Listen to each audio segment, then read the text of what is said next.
சிந்து வந்து பெட்டியை திறந்து பார்த்தானா நகை இல்லாதது தெரிஞ்சிடும். டூப்ளிகேட் நகை செஞ்சு பெட்டியில வைக்கிற வரைக்கும் இந்த சாவி நம்ம கிட்டே இருக்கட்டும். நீதானாக்கா? நான் பயந்துட்டேன். என்னடா இப்ப நீ சிந்து ரூம்குள்ள இருந்து வர? சிந்து ரூம்குள்ள புகுந்த நகையெல்லாம் எடுத்துட்டேக்கா.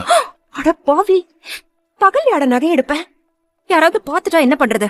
அக்கா, ராத்திரி தான் அவ ரூம்ல இருப்பாளே, பகல்ல தான் நகையை எடுக்க முடியும். ஆமால.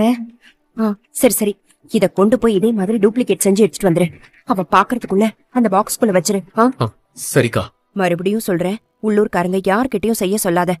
வெளியூர்காரங்க கிட்ட கொடுத்து செய்ய சொல்லு. சரிக்கா. சரி சரி, யாரும் பாக்குறதுக்கு முன்னாடி சீக்கிரம் போ.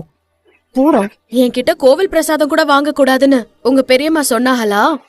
இங்க பாரு டாக்டரே, உங்க வீட்ல என்ன கண்டா தீட்டு தொட்டா தீட்டு ஒதுங்கி போன்னு சொல்வாங்க. அவங்கெல்லாம் என்னை விட்டு விலகி இருக்கலாம், அத பத்தி நான் ஒன்னும் கவலைப்பட போறதில்ல. ஆனா நீ என்னைய விட்டு விலகி போகவே கூடாது. ஏன்னா கோர்ட்டு 1 வருஷத்துக்கு உன்னையும் என்னையும் சேர்ந்து வாழ சொல்லிருக்கு. கிட்ட பேசாம பழகாம போனினா அது சட்டப்படி குற்றம், தெரிஞ்சுக்க. ஓ, ஏன் சொல்ல மாட்டேன்? உன் பிரசாதம் எல்லாம் எனக்கு வேணாம்.